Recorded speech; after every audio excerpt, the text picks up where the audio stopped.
Le plus grand avion de transport militaire de Russie, l'An-100 2400, Ruslan, a visité l'Afrique du Sud pour une mission non divulguée. Auparavant, un avion russe similaire avait été aperçu à Téhéran. Et en général, cette machine unique est de plus en plus utilisée récemment pour accomplir des missions importantes. La semaine dernière, on a appris le succès des essais du démonstrateur du moteur russe PD-35, qui est notamment développé pour un nouveau avion cargo, dont notre pays a tant besoin. Nous vous donnerons les détails à ce sujet sur d'autres avancées technologiques ainsi qu'une nouvelle histoire de sauvetage, après un bref résumé des nouvelles positives.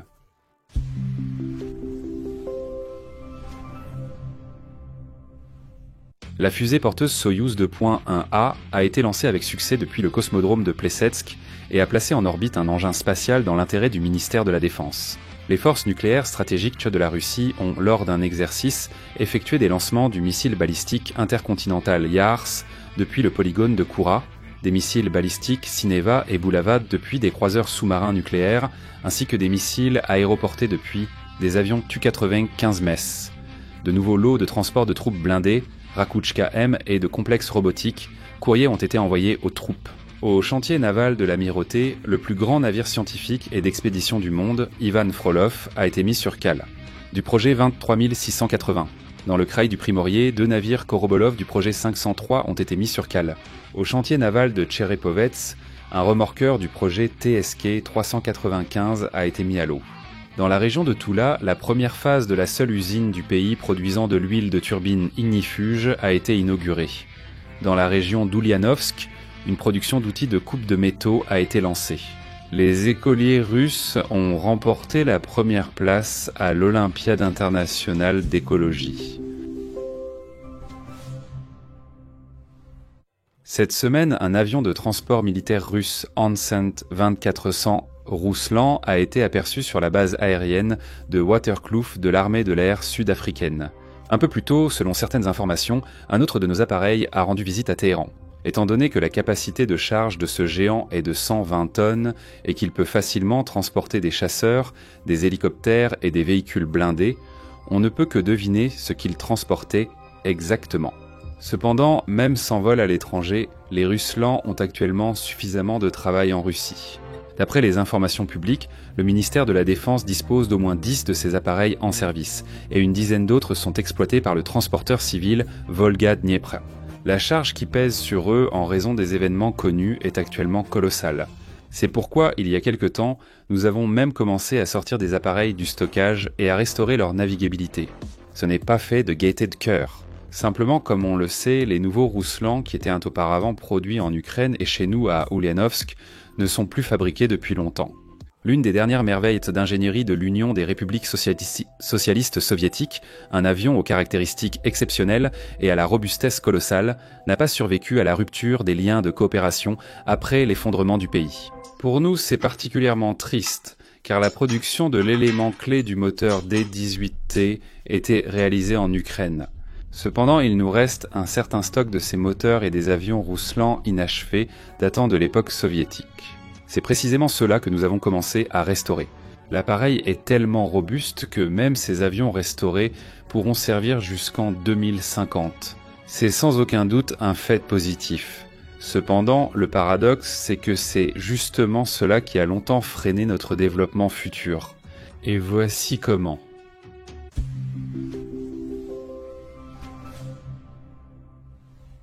On parlait depuis longtemps de la nécessité de créer un nouveau avion de transport lourd ou de relancer la production de l'An-Sent 24.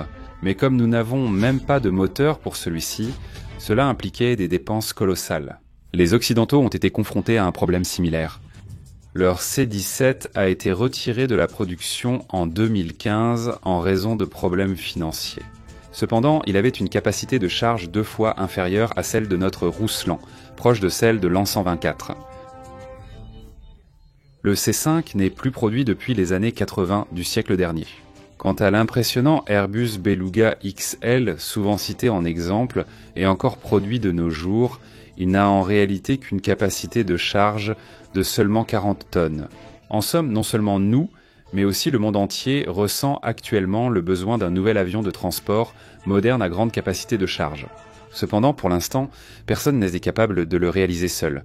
En 2014, nous étions déjà assez proches de prendre la décision de relancer la production de l'Antonov 124 modernisé en collaboration avec l'Ukraine, mais ces projets se sont rapidement effondrés. Par la suite, de façon paradoxale, c'est précisément la présence en Russie de machines aptes à être restaurées qui a freiné le développement d'un nouvel équivalent. Personne ne voulait investir des milliards dans le développement tant qu'il y avait des dizaines d'avions encore en état de marche à portée de main. Et même le problème du remplacement du moteur D18T, nous avons apparemment réussi à le résoudre. Ainsi, au printemps de cette année, il a été rapporté que l'usine d'aviation civile de l'Oural avait mis en place la réparation des moteurs ukrainiens avec la substitution de leurs éléments par des pièces locales. À ce moment-là, 49 moteurs avaient déjà été réparés et mis en service. Et en parallèle, des travaux sont en cours pour lancer en Russie la production en série du D18T, dont le début est prévu pour 2027. Ainsi, l'Ansant 24 existant nous servira encore. Il nous servira encore pendant quelques décennies. Mais les événements récents ont clairement démontré qu'ils ne pourront pas assumer tout le volume de travail. La question de la création d'un nouveau transporteur est devenue cruciale.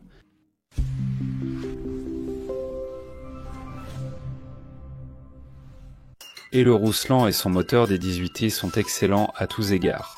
Mais le niveau technologique actuel permet de créer des produits encore plus perfectionnés. La question du développement d'un nouveau poids lourd aérien n'a jamais été retirée de l'ordre du jour, et les travaux ont commencé dès 2016. Mais ils n'ont pas commencé par le planeur, mais par la partie la plus complexe, le moteur destiné à celui-ci. De plus, il s'agit d'un moteur qui surpassera en poussée aussi bien le plus puissant russe, le PS-90A, que l'ukrainien D-18T, et la semaine dernière, ils ont annoncé que le prototype du moteur d'avion, le démonstrateur de technologie PD-35, avait terminé avec succès la première étape des essais. À vrai dire, une telle nouvelle devrait figurer en tête de tous les médias russes, car cela signifie que nous avons fait un bond de géant dans le développement de l'un des projets technologiques les plus complexes au monde.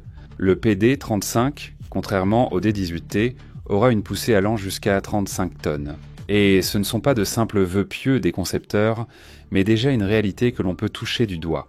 En d'autres termes, nous sommes proches d'obtenir le turboréacteur le plus puissant de toute l'histoire du pays. Et nous avons atteint ce cap dans un délai record pour la pratique mondiale, en seulement 8 ans. À titre d'information, en règle générale, la création d'un tel produit prend au moins 15 ans. En grande partie, cette rapidité a été rendue possible grâce à une unification partielle avec le moteur PD-14, qui, soit dit en passant, a également été développé à partir de zéro très rapidement et est déjà produit en série. Cependant, comparé à celui-ci, le PD-35, c'est bien sûr un niveau technologique cosmique. On n'en parle pas beaucoup, mais on sait par exemple que le paramètre clé du poids de l'appareil a été considérablement réduit grâce à l'utilisation de composites, y compris dans les pales du ventilateur. Alors, pourquoi ce géant est-il créé ?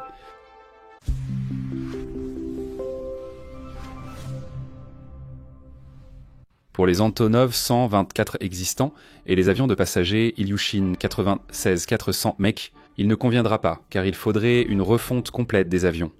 Il est plus simple d'en fabriquer de nouveaux en utilisant les technologies modernes comme les mêmes composites. On sait que des travaux de recherche sont déjà en cours concernant l'avion de ligne gros porteur long courrier de nouvelle génération. Il n'y a pas d'informations fiables sur la création d'un nouvel avion cargo pour remplacer Rouslan, mais nous osons supposer que les essais réussis du démonstrateur PD-35 rapprocheront leur lancement. En effet, comme cela a déjà été dit, nous avons commencé par le plus difficile, et il est relativement rapide de concevoir une cellule pour un moteur déjà prêt. Donc le plus intéressant est à venir, et nous continuerons à vous informer de la suite des événements.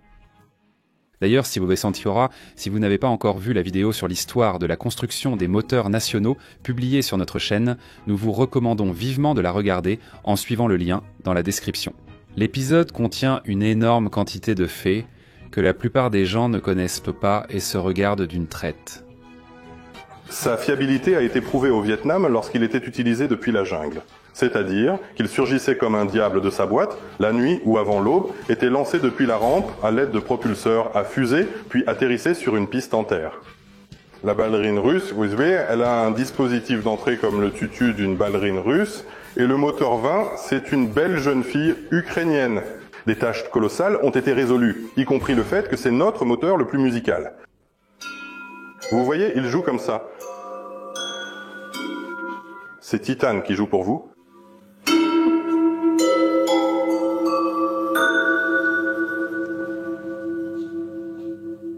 Ensuite, encore quelques technologies intéressantes.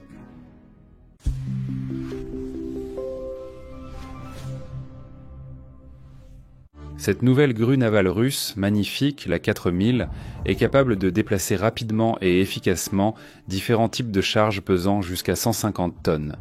Il a été créé par un groupe d'entreprises pour remplacer une grue navale similaire d'un fabricant étranger. Et il ne lui cède en rien. Et voici un nouveau moteur électrique créé par la société Elsip. Rien d'inhabituel, sauf si l'on sait que ce géant fonctionnera dans le cadre de pompes de circulation, du réacteur de recherche polyvalent à neutrons rapides, qui est en construction à Dimitrovgrad, qui, à son tour, après sa mise en service en 2028, deviendra le réacteur de recherche à neutrons rapides le plus puissant au monde, avec des caractéristiques uniques. Pour finir, admirez ce géant d'acier. Il ne s'agit de rien d'autre que du complexe de lancement pour la fusée Angara au cosmodrome de Vostochny. Récemment, des essais autonomes de l'ensemble des équipements de maintenance du nouveau vaisseau piloté s'y sont achevés. Cela signifie donc que le jour n'est pas loin où, depuis Vostochny, non seulement des cargaisons mais aussi des hommes partiront dans l'espace. Nous ne manquerons pas de vous en parler.